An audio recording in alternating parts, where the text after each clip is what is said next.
अच्छा, अब बच्चों मैं आपको लास्ट क्लास में पढ़ा रहा था। जी सर, आप पढ़ा रहे थे। तो लास्ट क्लास में मैंने सबसे पहले तो आपको याद करो, इसी चैप्टर में यानी चैप्टर नंबर 9 में टाइप्स ऑफ इक्विलिब्रियम बताए। टाइप्स ऑफ इक्विलिब्रियम मैंने बोला दो होते हैं, एक फुल एम्प्लॉयमेंट इक्विलिब्रियम होता है और एक अंडर एम्प्लॉयमेंट इक्विलिब्रियम होता है। फुल एम्प्लॉयमेंट इक्विलिब्रियम का क्या मतलब होता है बेटा? फुल एम्प्लॉयमेंट इक्विलिब्रियम का मतलब ये होता है बेटा कि कंट्री के सभी रिसोर्सेज फुल्ली यूटिलाइज्ड हैं। कंट्री के सभी रिसोर्सेज फुल्ली यूटिलाइज्ड हैं और कोई भी रिसोर्स अंडर यूटिलाइज नहीं है। बेसिकली याद रखो, फुल एम्प्लॉयमेंट में इतना सा होता है कि इकोनॉमी में अनएम्प्लॉयमेंट नहीं है और सारे के सारे रिसोर्सेज पूरी तरीके से यूटिलाइज्ड हैं। और अंडर एम्प्लॉयमेंट इक्विलिब्रियम में क्या होता है सर? अंडर एम्प्लॉयमेंट इक्विलिब्रियम की थीम ही यही है, अंडर एम्प्लॉयमेंट इक्विलिब्रियम की थीम ही यही है कि कंट्री के सारे रिसोर्सेज फुल्ली यूटिलाइज नहीं है। मतलब इकोनॉमी में अंडर यूटिलाइजेशन ऑफ रिसोर्सेज हो रहा है और अंडर यूटिलाइजेशन ऑफ रिसोर्सेज होने की वजह से एक्सेस कैपेसिटी हो रही है। तो ये होता है बेटा आपका अंडर एम्प्लॉयमेंट इक्विलिब्रियम। उसके बाद अंडर एम्प्लॉयमेंट इक्विलिब्रियम के बाद मैंने आपको क्या पढ़ाया? अनएम्प्लॉयमेंट। तो मैंने आपको बताया दो तरह की अनएम्प्लॉयमेंट होती है, एक वॉलेंट्री अनएम्प्लॉयमेंट होती है और एक इनवॉलेंट्री अनएम्प्लॉयमेंट होती है। वॉलेंट्री और इनवॉलेंट्री। अब मैंने आपको एक चीज बताई थी, मैंने आपको बोला था कि इकोनॉमिक्स में हम वॉलेंट्री अनएम्प्लॉयमेंट को कंसिडर नहीं करते हैं। अच्छा, वॉलेंट्री अनएम्प्लॉयमेंट क्या होती है? कि काम इकोनॉमी में अवेलेबल है, आप जान बूझ के काम नहीं करें। मतलब वॉलेंट्री अनएम्प्लॉयमेंट क्या है? People are unwilling to work at the existing wage rate. और इनवॉलेंट्री अनएम्प्लॉयमेंट क्या होती है? कि लोग काम नहीं कर रहे, लोग काम नहीं कर रहे, काम इसलिए नहीं कर रहे क्योंकि काम मिल नहीं रहा। They are able and willing to work but unable to find work. उसके बाद मैंने बताया फुल एम्प्लॉयमेंट क्या होती है। तो फुल एम्प्लॉयमेंट का क्या मतलब बताया? फुल एम्प्लॉयमेंट का मतलब ये होता है कि हर वो व्यक्ति जो काम करना चाहता है। फुल एम्प्लॉयमेंट का क्या मतलब बताया? हर जो व्यक्ति जो काम करना चाहता है उसे काम मिल चुका है। तो फुल एम्प्लॉयमेंट क्या है? Every person who is willing and able to work is able to find work. हर जो बंदा काम करने के लिए तैयार है, हर वो बंदा जो काम करने के लिए तैयार है उसको काम मिल रहा है, उसको काम मिल रहा है। समझ में आती है बात? अच्छा, लेकिन मैंने आपको एक चीज बताई थी, अगर फुल एम्प्लॉयमेंट होगा तो इसका मतलब ये है कि जो हमारी इकोनॉमी का लेबर मार्केट है, जो हमारी इकोनॉमी का लेबर मार्केट है वो इक्विलिब्रियम में होगा। यानी लेबर की supply will be equal to labour की डिमांड, यही बताया था। लेकिन फिर इसमें एक सबसे इंपॉर्टेंट बात क्या याद रखनी है कि इकोनॉमी में अगर फुल एम्प्लॉयमेंट है भी तो इसका मतलब ये नहीं है कि जीरो अनएम्प्लॉयमेंट है। एक नेचुरल अनएम्प्लॉयमेंट तो इकोनॉमी में होनी है, और जो नेचुरल अनएम्प्लॉयमेंट इकोनॉमी में होनी होती है, जो नेचुरल अनएम्प्लॉयमेंट इकोनॉमी में होनी होती है, बोले एक नेचुरल अनएम्प्लॉयमेंट होगी। बोले फुल एम्प्लॉयमेंट का मतलब ये नहीं कि जीरो अनएम्प्लॉयमेंट, एक नेचुरल एक मिनिमम अनएम्प्लॉयमेंट इकोनॉमी में होती है। और ये जो नेचुरल अनएम्प्लॉयमेंट होती है, बोले इसके दो रीजन होते हैं, एक फ्रिक्शनल अनएम्प्लॉयमेंट और एक स्ट्रक्चरल अनएम्प्लॉयमेंट। अब याद करो फ्रिक्शनल और स्ट्रक्चरल में क्या फर्क था। फ्रिक्शनल अनएम्प्लॉयमेंट ये होती है कि जो चेंज इन जॉब डायनेमिक्स हो रहे हैं, चेंज इन जॉब डायनेमिक्स हो रहे हैं। जॉब डायनेमिक्स में चेंज होना मतलब जॉब मार्केट में चेंजेस आना। जैसे मार्केट में इलेक्ट्रिसिटी की शॉर्टेज हो गई, रॉ मटेरियल की शॉर्टेज हो गई, इसलिए फैक्ट्री में काम नहीं है, या फिर एक बंदा एक जॉब से दूसरी जगह में शिफ्ट कर रहा है इसलिए फैक्ट्री में काम नहीं है, तो दैट इज फ्रिक्शनल अनएम्प्लॉयमेंट। और स्ट्रक्चरल अनएम्प्लॉयमेंट क्या होती है बताओ? स्ट्रक्चरल अनएम्प्लॉयमेंट होती है बेटा कौन सी? स्ट्रक्चरल अनएम्प्लॉयमेंट होती है जब क्या हो रहा है? मिसमैच हो रहा है। किसके बीच में मिसमैच हो रहा है? जो जॉब अवेलेबल है और उस जॉब को करने के लिए जो आपको स्किल चाहिए। ये हमने लास्ट क्लास में पढ़ लिया था। Now today we are going to focus on deficient demand. किस पे फोकस करेंगे बेटा आज की क्लास से हम लोग? डेफिशिएंट डिमांड पर। ये तो मैंने एक लास्ट क्लास का आपको क्विक ओवरव्यू कराया है, क्योंकि होता क्या है कई बार हम घर जाते हैं, हम नहीं पढ़ पाते हैं या भूल भी जाते हैं। चलो, तो एक बार मैंने बहुत डेप्थ वाला रिकैप नहीं कराया, लेकिन मोटा मोटी मैंने आपको जो एक ओवरव्यू पूरे चैप्टर का अपने को चाहिए जो अपन ने आज तक पढ़ा है वो दे दिया। ठीक है, अब एक इश्यू आता है बच्चों, अब एक इश्यू आता है बच्चों, किसका इश्यू आता है सर? बेटा अब इश्यू आता है डेफिशिएंट डिमांड का। किसका इश्यू आता है? डेफिशिएंट डिमांड का। अब आपसे कोई पूछे यार डेफिशिएंट डिमांड क्या होती है, तो सिंपल है, इकोनॉमी में जो डिमांड फुल एम्प्लॉयमेंट अचीव करने के लिए चाहिए, इकोनॉमी में जो डिमांड फुल एम्प्लॉयमेंट अचीव करने के लिए चाहिए, यानी aggregate demand corresponding to aggregate demand corresponding to full employment level। तो जो डिमांड इकोनॉमी में फुल एम्प्लॉयमेंट को अचीव करने के लिए चाहिए, मान लो मैं अज्यूम कर रहा हूं कि फुल एम्प्लॉयमेंट अचीव करने के लिए हमें 1000 करोड़ की डिमांड चाहिए। कितने की? 1000 करोड़ की डिमांड चाहिए। तो जो हमारी प्लान्ड एग्रीगेट डिमांड है, मान लो वो 800 करोड़ ही है, 800 करोड़ सी है। तो अगर प्लान्ड एग्रीगेट डिमांड उस एग्रीगेट डिमांड से कम है जो फुल एम्प्लॉयमेंट अचीव करने के लिए चाहिए, तब हम कहेंगे कि इकोनॉमी में क्या क्रिएट हो रही है? Deficient demand. डेफिशिएंट का मतलब शॉर्टेज। मैं आपको बहुत सिंपल बताता हूं, डेफिशिएंट डिमांड कैलकुलेट कैसे होती है? एग्रीगेट डिमांड जो फुल एम्प्लॉयमेंट करने के लिए चाहिए माइनस एग्रीगेट डिमांड जो प्लान्ड है। तो फुल एम्प्लॉयमेंट करने के लिए चाहिए 1000, प्लान्ड है 800, मतलब आपकी डिमांड डेफिशिएंट बाय 200 है। समझ में आई बात नहीं आई?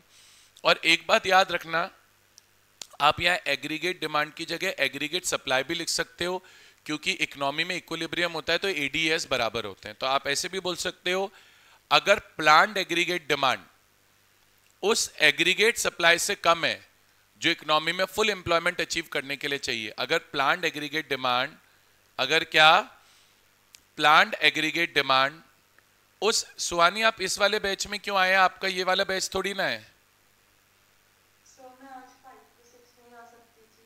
बेटा। ये आप लोग का ना मजाक नहीं हो रहा है, आप लोग बिना इंफॉर्मेशन के कुछ भी आते हैं, इसलिए मैं डिमोटिवेटेड होता हूं ऑनलाइन क्लासेस लेने के लिए। फिर आप लोग उसको मिसयूज करते हैं। ना आपने मेरे को कोई इंफॉर्मेशन दी, नेक्स्ट टाइम मैं नहीं टॉलरेट करूंगा बिना इंफॉर्मेशन के। आप लोगों का घर नहीं है, आप जब आए जब चले गए। तो लॉ क्या बोल रहा है? देखिए ध्यान से सुनिए, लॉ क्या बोल रहा है, मेरी बात सुनिए। सर अगर प्लान्ड एग्रीगेट डिमांड उस एग्रीगेट डिमांड से कम है जो इकोनॉमी में फुल एम्प्लॉयमेंट अचीव करने के लिए चाहिए, तो आप कहेंगे कि इकोनॉमी में क्या क्रिएट हुई है? डेफिशिएंट डिमांड क्रिएट हुई है। क्या क्रिएट हुई है? Deficient demand. समझ में आई बात? अगर आपको कोई बोले यार डेफिशिएंट डिमांड को डिफाइन करो, आप कैसे डिफाइन करोगे डेफिशिएंट डिमांड को? आप बोलो deficient demand refers to a situation where planned aggregate demand is less than aggregate supply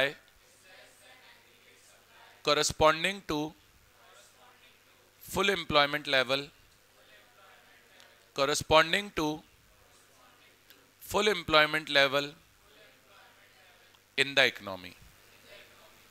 clear है क्या? सिंपल सा कॉन्सेप्ट है, जबरदस्ती इसको डिफिकल्ट बनाने की जरूरत नहीं है। और आपसे कोई पूछे यार डेफिशिएंट डिमांड कैलकुलेट कैसे होती है, ऊपर वैसे तो मैंने लिख ही दिया, वापस लिख दे रहा हूं। Deficient demand is difference between AD F minus ADP. ADP क्या है?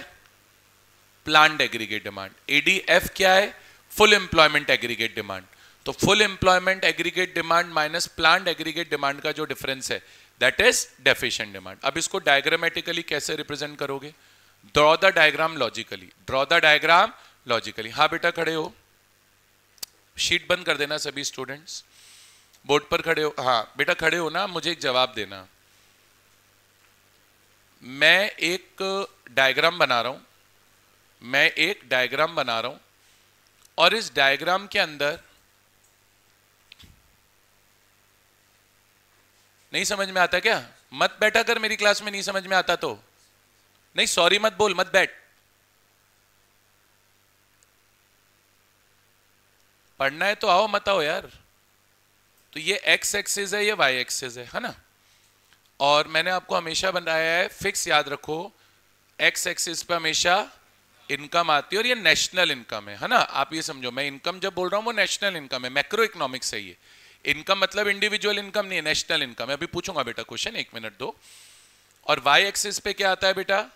एग्रीगेट डिमांड या एग्रीगेट सप्लाई आता है। समझ में आती है बात?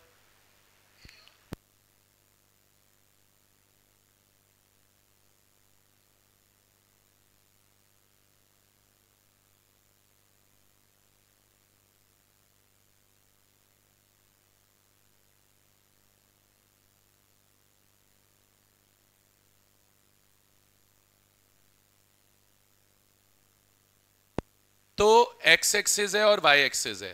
एक्स एक्सिस पे इनकम आती है यानी वाई आती है, और वाई एक्सिस पे एडीएस आता है। अब आपसे सिर्फ इतना पूछ रहा हूं, अगर मेरे को इसमें एएस कर बनाना होगा तो मैं कैसे बनाऊंगा? करेक्ट, सिंपल सा याद रखना है, ओरिजिन से 45 डिग्री लाइन। वेरी गुड बेटा। तो ये मैंने, बैठो बैठो, 45 डिग्री लाइन मैंने ये बना दी, ठीक है? क्या बना दी मैंने? ये 45 डिग्री लाइन बना दी फ्रॉम द ओरिजिन। ये मेरी एग्रीगेट सप्लाई लाइन हो गई। अब मुझे बताओ, मेरे को एडी कर्व बनाना है। नेक्स्ट बेटा, एडी कर्व कैसे बनेगा बताओ? पहली चीज तो वो मेन यही है, एडी कर्व कभी भी जीरो से स्टार्ट नहीं होता, ये ध्यान रखो। इकोनॉमी में अगर इनकम जीरो भी है तो भी एक मिनिमम लेवल की डिमांड होगी, इसलिए एडी कर्व कभी भी जीरो से स्टार्ट नहीं होगा। तो ये मैं एडी कर्व बना रहा हूं। अब देखो एक ट्रिक है इसको समझने की, रटने की नहीं, समझने की। ये मेरा एडी कर्व है। अब सर डेफिशिएंट डिमांड क्या सिचुएशन है कि जो हमारी प्लान्ड एग्रीगेट डिमांड है वो उस एग्रीगेट डिमांड से कम है जो फुल एम्प्लॉयमेंट करने के लिए चाहिए। यानी फुल एम्प्लॉयमेंट वाली डिमांड ज्यादा है और प्लान्ड वाली कम है। तो एडी जो प्लान्ड बनाओगे उसके ऊपर एडीएफ बनाओगे। ये मेरा एडीएफ है। एडीपी यानी प्लान्ड एग्रीगेट डिमांड का curve is below full aggregate demand का कर्व, बिकॉज इकोनॉमी के अंदर डेफिशिएंट डिमांड तब होती है जब ADP is less then ADF. तो इसलिए जो प्लान्ड एडी का कर्व बनेगा वो फुल एम्प्लॉयमेंट एडी कर्व के नीचे बनेगा। बोलो आया? कोई डाउट है? कोई डाउट है? डायग्राम कैसे बनाया मैंने? अब एक चीज समझो, जो अपन ने आज पहली क्लास में सीखा, फुल एम्प्लॉयमेंट इक्विलिब्रियम कहां है? जहां रिसोर्सेज का फुल यूटिलाइजेशन है। और अंडर एम्प्लॉयमेंट इक्विलिब्रियम कहां है? जहां फुल यूटिलाइजेशन नहीं है। तो जहां एडीपी एएस कर्व को इंटरसेक्ट कर रहा है, ये भी एक इक्विलिब्रियम पॉइंट है, और जहां एडीएफ एएस कर्व को इंटरसेक्ट कर रहा है, ये भी इक्विलिब्रियम पॉइंट है। इस इक्विलिब्रियम को अगर मैं ई नाम देता हूं तो ये जो ई है ये फुल एम्प्लॉयमेंट इक्विलिब्रियम है। फुल एम्प्लॉयमेंट क्यों है? क्योंकि यहां पे AD at full employment level is intersecting AS curve. और सर ये डेफिशिएंट डिमांड कर्व है एडीपी, जो इंटरसेक्ट कर रहा है एएस कर्व को। तो ये जो है इसको मैं ई डैश नाम दे रहा हूं, और ये मेरा है अंडर एम्प्लॉयमेंट इक्विलिब्रियम। है दोनों इक्विलिब्रियम पॉइंट, पर ये वाला अंडर एम्प्लॉयमेंट इक्विलिब्रियम है और ये वाला फुल एम्प्लॉयमेंट इक्विलिब्रियम है। समझे या नहीं समझे ये चीज? भाई छोड़ो, लेट्स ट्राई अगेन। मेरे को कोई हड़बड़ी थोड़ी ना है पढ़ाने की, आराम से सीखेंगे। क्या है, पहले तो आज आप लोगों ने बहुत अच्छा बताया, मेरे को बहुत अच्छा लगा।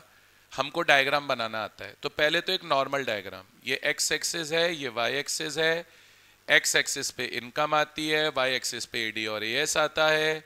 और जब आप एएस लाइन बनाओगे तो it's going to be a 45 degree line. ये मैंने एक 45 डिग्री लाइन बना दी जिसको मैंने एएस नाम दे दिया, और यहां मार्क भी कर दिया मैंने, चलो 45 डिग्री। कोई दिक्कत? अब मान लो ये मैंने एडी कर बनाया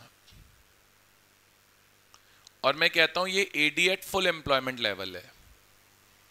तो क्योंकि डिमांड डेफिशिएंट है तो प्लान्ड एडी इसके नीचे होगी, तो ये मैंने प्लान्ड एडी बना दी, ये मैंने प्लान्ड एडी बना दी। अब जहां पे प्लान्ड एडी एएस कर्व को इंटरसेक्ट कर रही है, ये आपका है under employment equilibrium. Under employment equilibrium achieve ही तब होता है जब इकोनॉमी में डेफिशिएंट डिमांड है और जिसकी वजह से रिसोर्सेज का फुल यूटिलाइजेशन नहीं हो रहा है। और जहां पे AD at full employment level ने एएस कर्व को इंटरसेक्ट किया, that is full employment equilibrium. बताइए समझ में आया नहीं आया? इसको मैंने ई नाम दे दिया, इसको मैंने ई डैश नाम दे दिया। पहले बताओ यहां तक क्लियर है क्या? बोलो आया? और अब डायग्रामेटिकली डेफिशिएंट डिमांड कैसे मेजर होगी? It is a vertical difference between ADF and ADP. तो ये इनका वर्टिकल डिस्टेंस है। तो ये जो वर्टिकल डिस्टेंस है ये वाला, this vertical distance represents deficient demand, जितने से डिमांड आपकी डेफिशिएंट है। ये जो वर्टिकल डिस्टेंस निकल के आया, this is your deficient demand. This is how you will measure deficient demand diagrammatically. आया नहीं आया समझ में? पक्का आया? एक बार खुद से ट्राई करोगे डायग्राम बनाने का? ट्राई करो, अपने रफ में ट्राई करो। मैं इसको हटा दिया, देखो आपसे बन रहा है क्या। बिल्कुल भी नोट्स में मत देखना, लॉजिक से सोचते हुए खुद से बनाना। नहीं बनेगा कोई बात नहीं है, मैं बोर्ड पर वापस से बना दूंगा। कोई स्केल विस्केल की जरूरत नहीं है, रफ से बनाओ बस फ्री एंड ड्राइंग करके कि आपको बनाना आ रहा है क्या, ये एक बार खुद से प्रैक्टिस करो।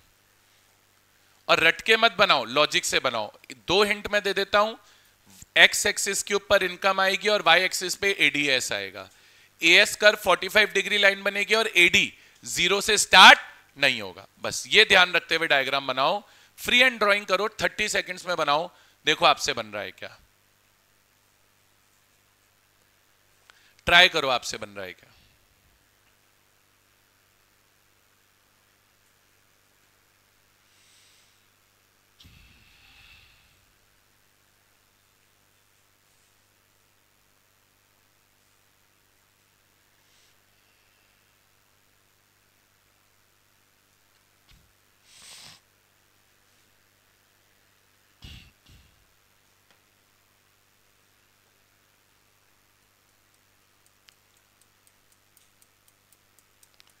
बना? Very good.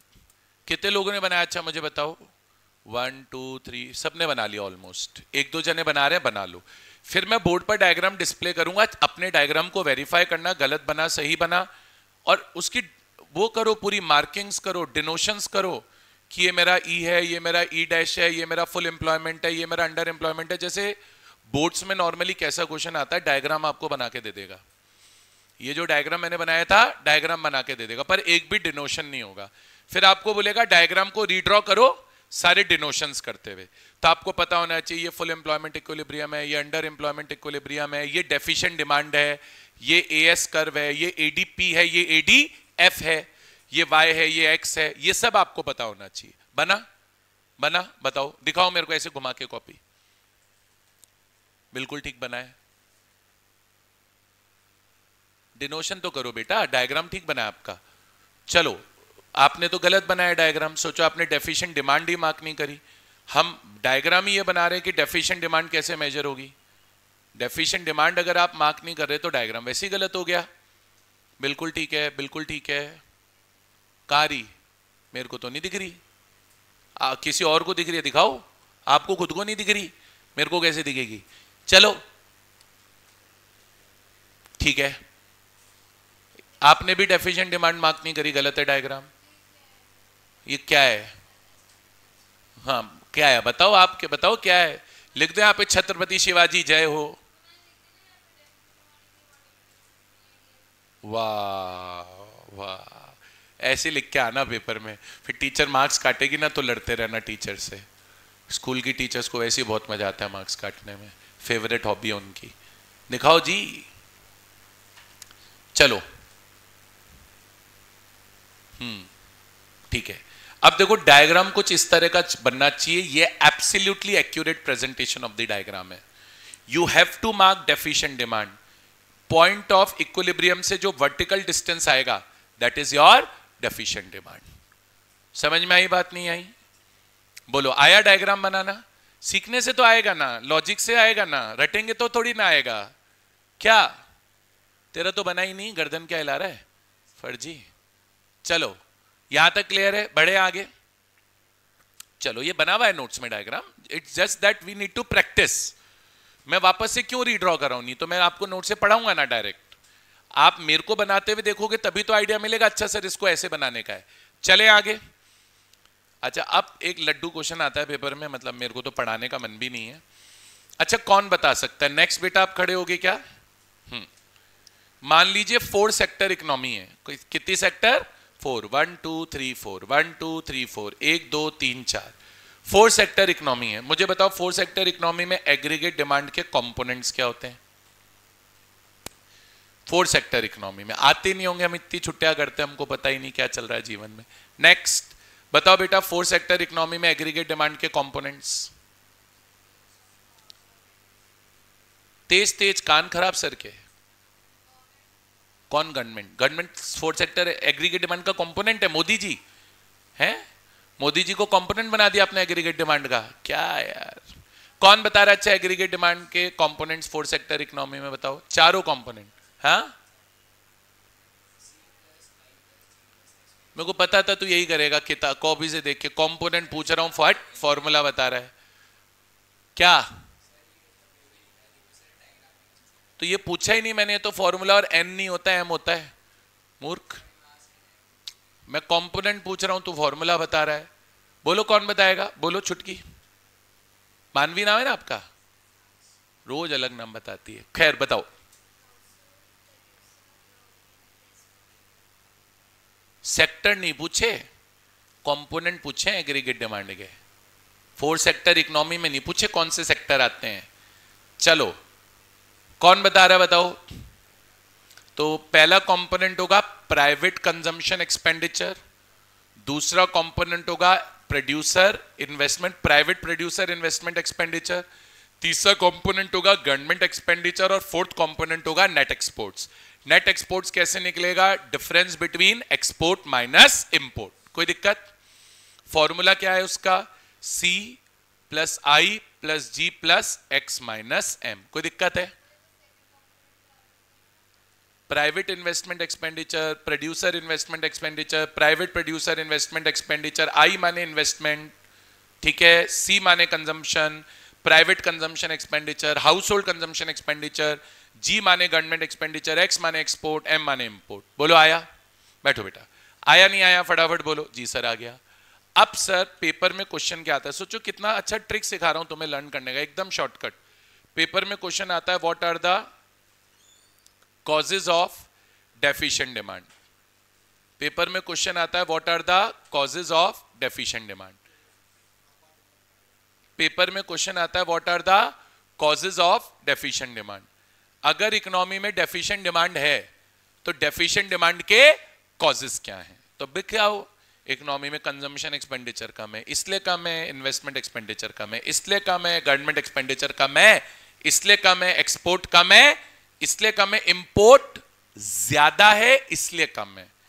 भाई इंपोर्ट बढ़ेगा तो इंपोर्ट तो माइनस का आइटम है ना, तो उससे हमारी एडी तो कम होगी। तो इकोनॉमी में एडी कम क्यों है? बिकॉज हाउस होल्ड खर्चा कम कर रहा है, प्रोड्यूसर इन्वेस्टमेंट कम कर रहे हैं।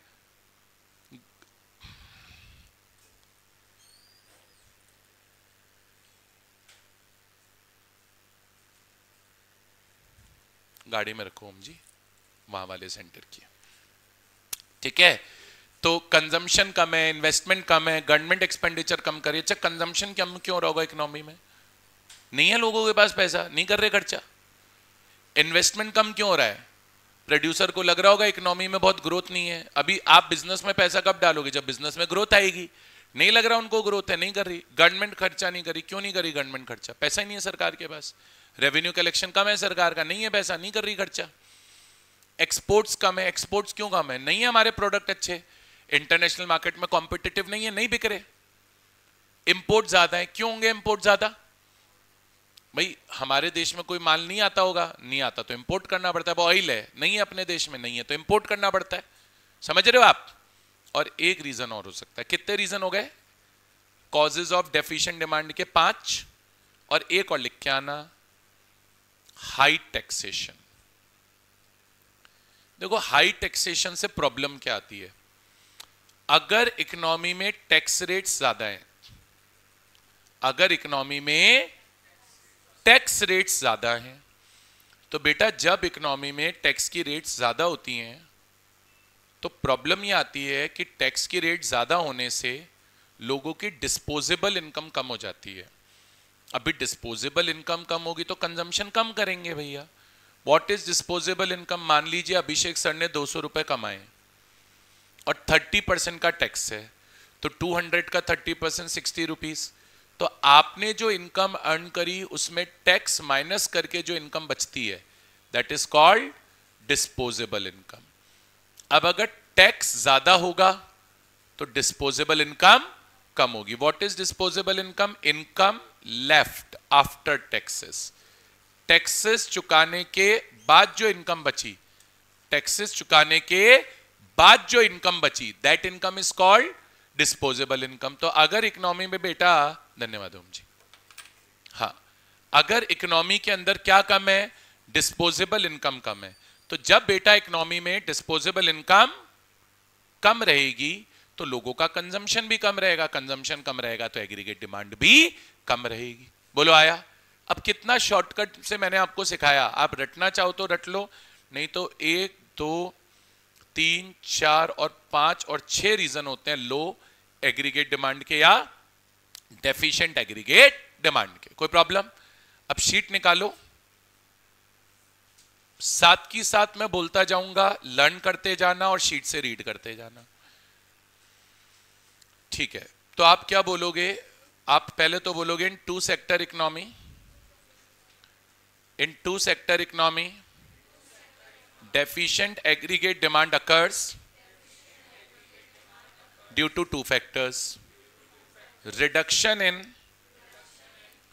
private consumption expenditure. Reduction in private consumption expenditure causes a serious deficiency in aggregate demand.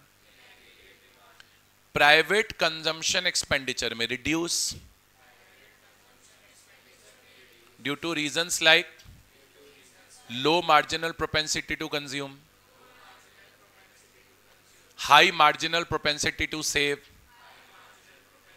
मतलब ये क्या है sir? Marginal propensity to consume बताती है कि लोग कंजम्पशन पे खर्चा कितना कर रहे हैं, मार्जिनल प्रोपेंसिटी टू सेव बताती है लोग सेव कितना कर रहे हैं। अब किसी इकोनॉमी में एमपीएस ज्यादा है, मतलब लोग सेव ज्यादा कर रहे हैं, मतलब खर्च कम कर रहे हैं, खर्च कम करेंगे तो कंजम्पशन कम आएगा। बोलो आया?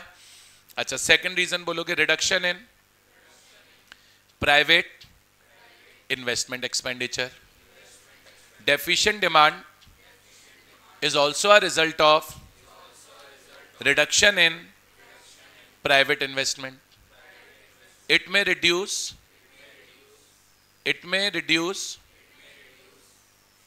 क्या? Aggregate demand in the economy.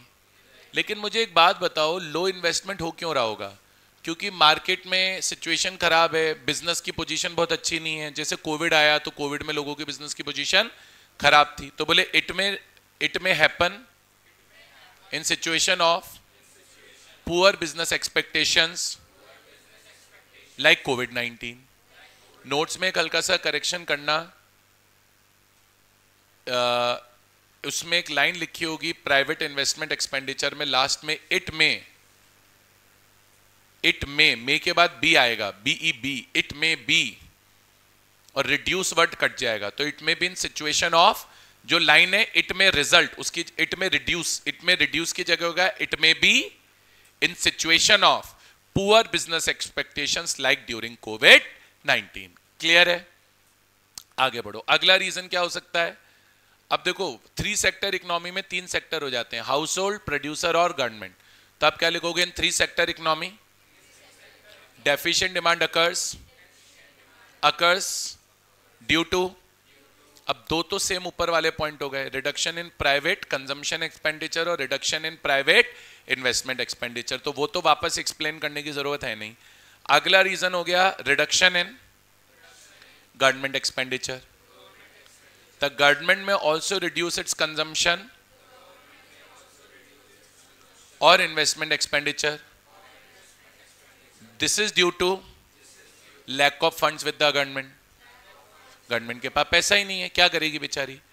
और अब क्योंकि गवर्नमेंट आ गई है देश में तो टैक्सेस भी आ जाएंगे, तो अगला रीजन लिखोगे इंक्रीज इन टैक्स रेट्स। उसमें क्या एक्सप्लेन करोगे? When tax rates are increased, it reduces disposable income of the public. Lower disposable income leads to lower capacity to spend and thus lower level of AD. फिर अगला आएगा last, बोलो, in a four sector economy deficient aggregate demand occurs due to, अब देखो 1 2 3 और 4, ये 4 reason तो same आएंगे, reduction in private expenditure, reduction in investment expenditure, reduction in government expenditure, increase in tax.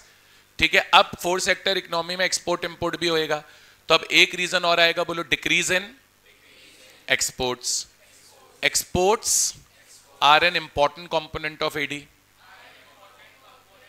A fall in exports implies कि बाहर वाले लोग हमारे देश के गुड्स नहीं खरीद रहे। Fall in exports implies fall in expenditure on the domestically produced goods and services. This leads to fall in AD. और आखिरी रीजन है राइज इन इंपोर्ट्स। इसमें क्या लिखोगे, इंपोर्ट्स में rise when international prices are lower than domestic prices.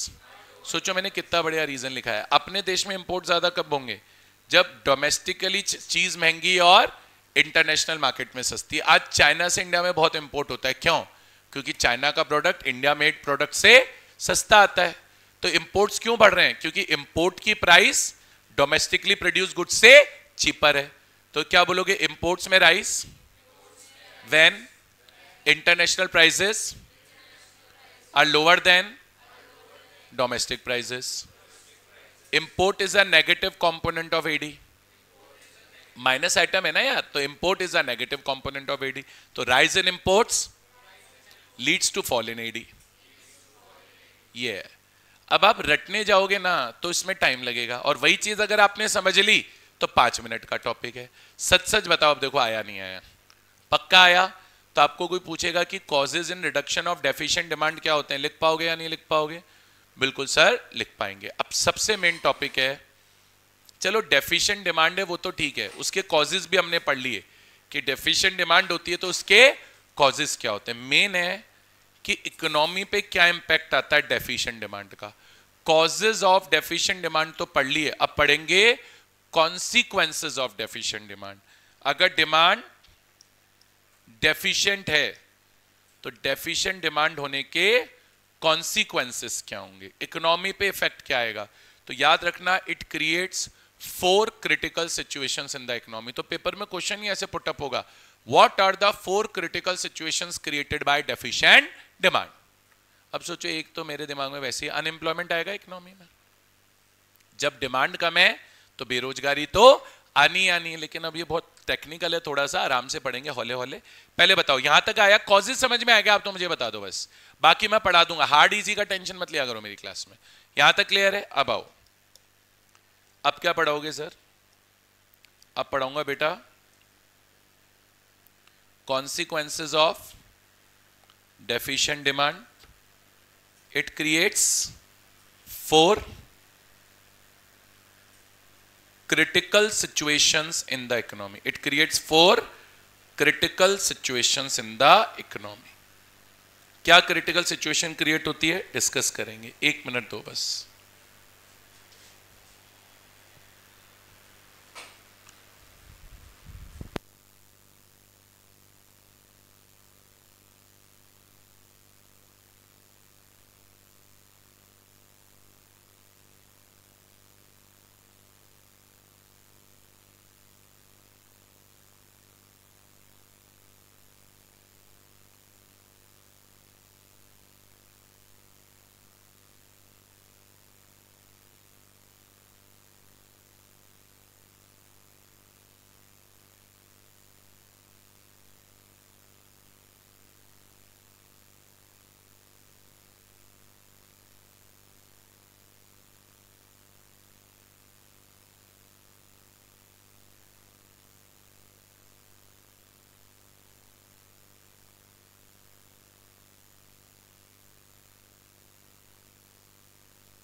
अब मेरे को पढ़ाने कॉजेज ऑफ डेफिशिएंट डिमांड, मतलब कॉन्सिक्वेंसेज ऑफ डेफिशिएंट डिमांड। तो देखो सबसे पहला कॉन्सिक्वेंस यही है, इकोनॉमी में अंडर एम्प्लॉयमेंट होगा।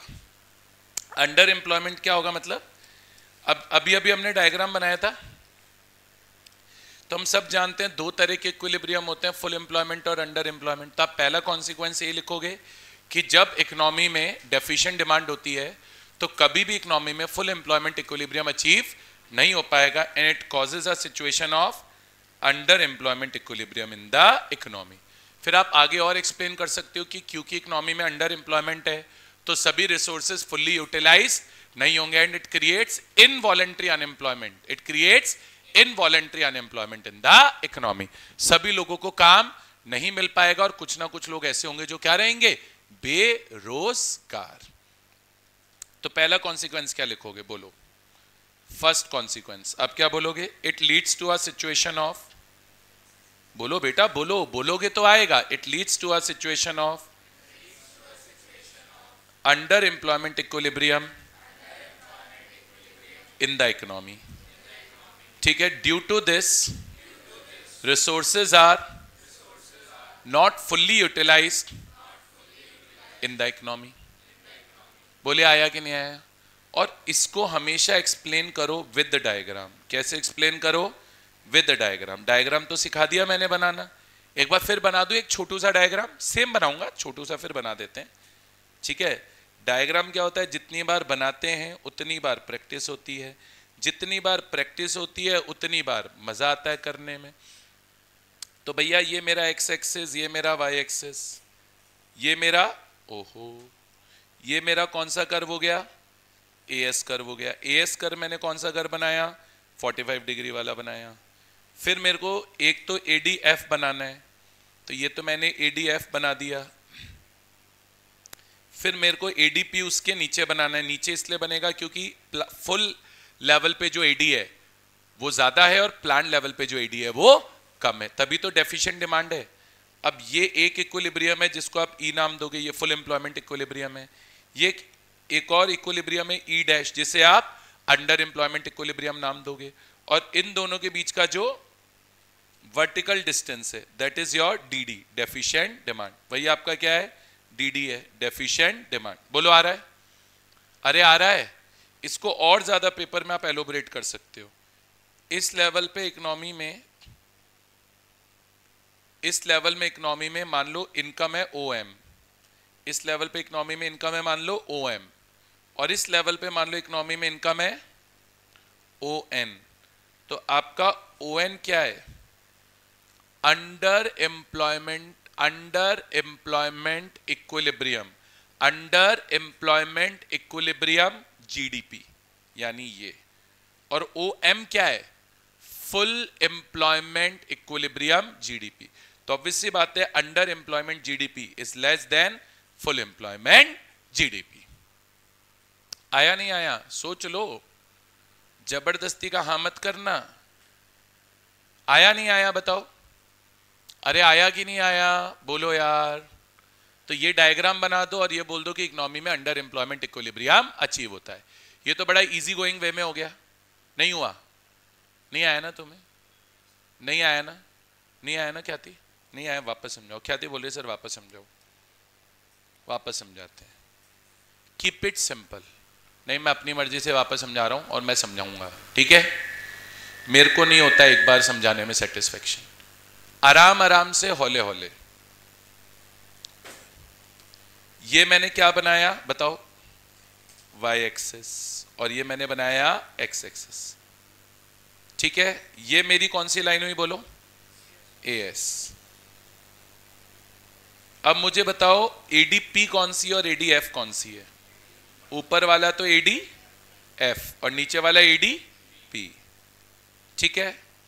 अब मैंने ये बोला कि यहां पर जीडीपी इतनी है फुल एम्प्लॉयमेंट पे और यहां पर जीडीपी इतनी है अंडर एम्प्लॉयमेंट पे।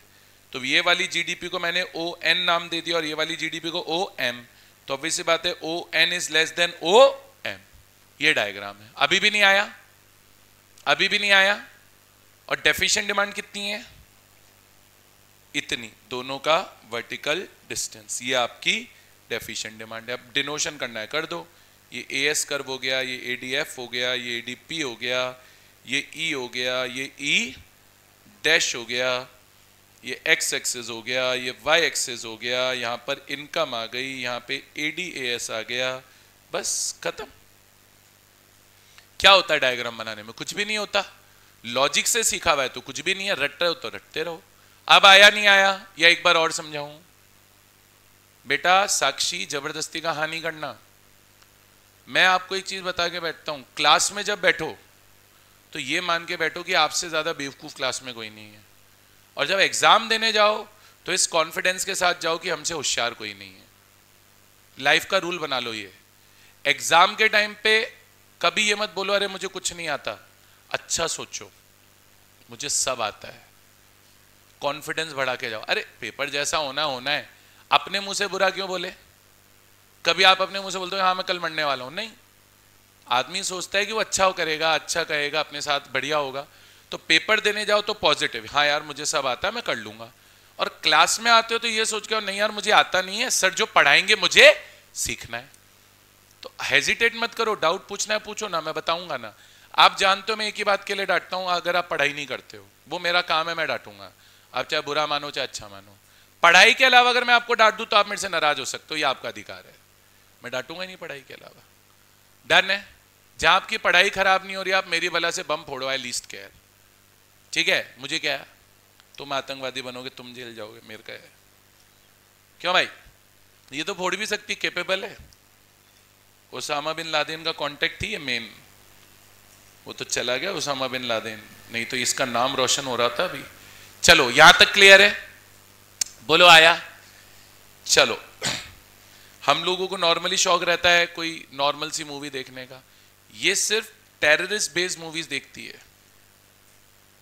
मैं बता रहा हूं आपको, जिसमें इसका टारगेट हीरो बनना नहीं है, विलन बनना है। ठीक है, आप बुरा तो नहीं मानते ख्याति?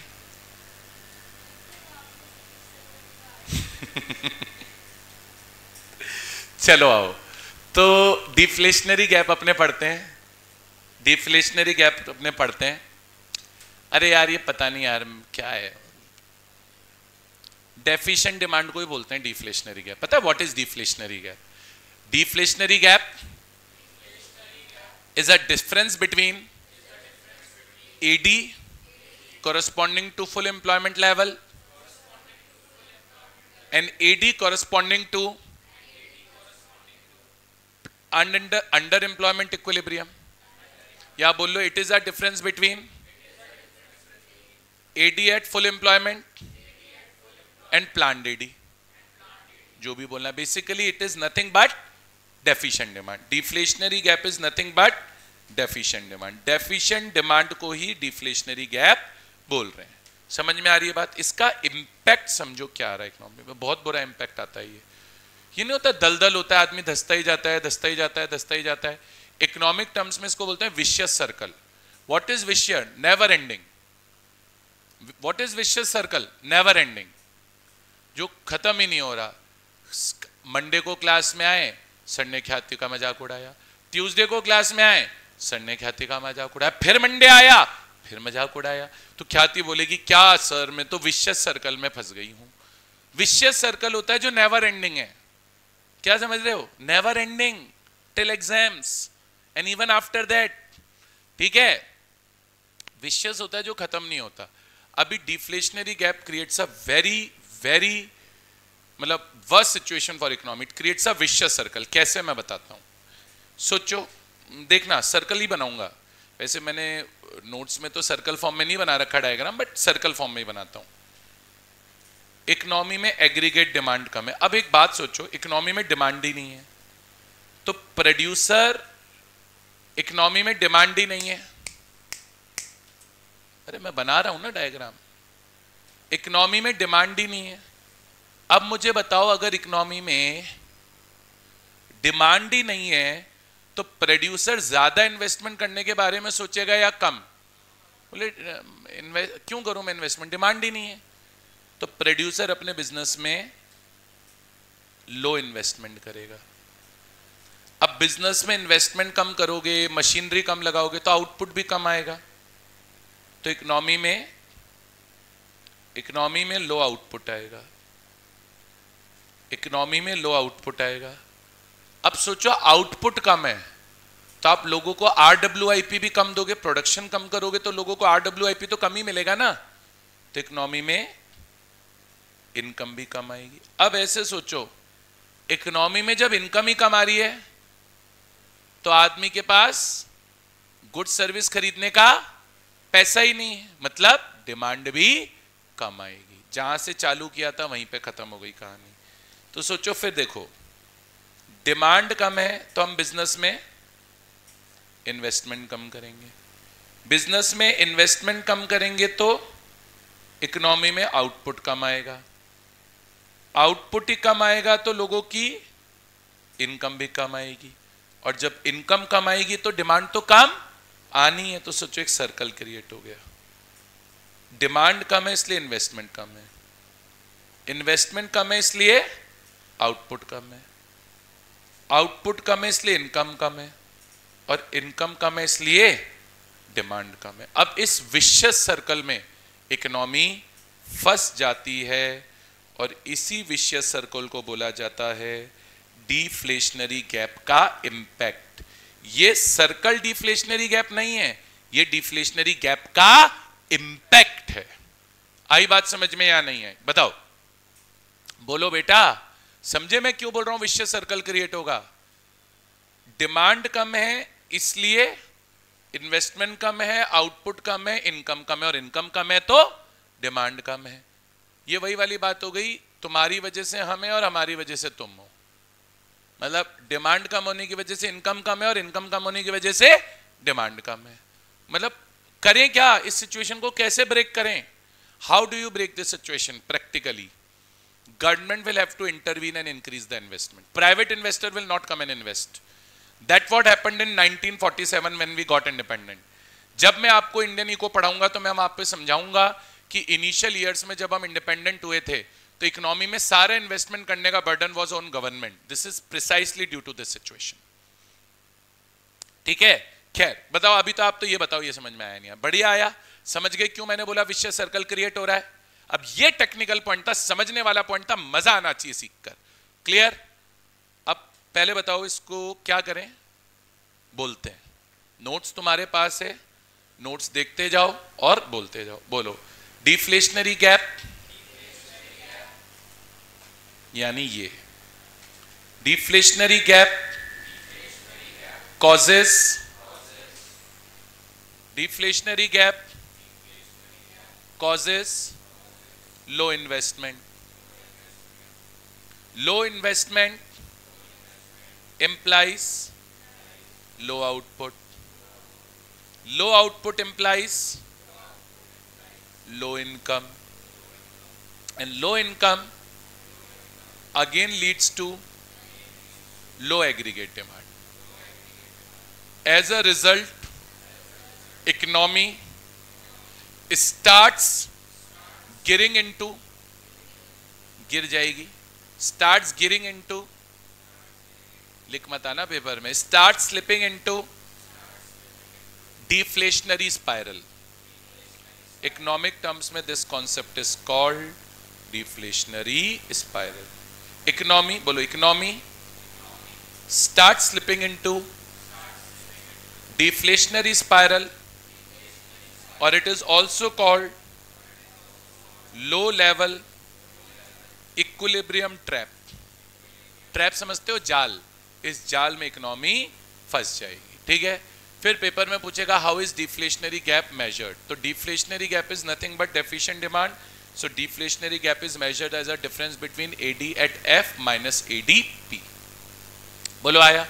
तो बोलिए, deflationary gap is measured in terms of deficient demand, therefore deflationary gap is equal to deficient demand, which is equal to ADF minus ADP। बस फिर इसका डायग्राम बनाओ, जय सिया राम बोलो और आगे बढ़ो। अब दोनों का अलग अलग डायग्राम मत बनाइए, कॉमन डायग्राम काम आ जाएगा अंडर एम्प्लॉयमेंट इक्विलिब्रियम में और डिफ्लेशनरी गैप में। You need not draw two diagrams. बताइए आया नहीं आया? अब दो इम्पैक्ट और है, मैं तो ज्यादा समझाऊंगा ही नहीं, मैं बहुत होशियार हूं बचपन से। मुझे बताओ इकोनॉमी में डिमांड कम है तो मेरा सारा माल बिकेगा या नहीं बिकेगा?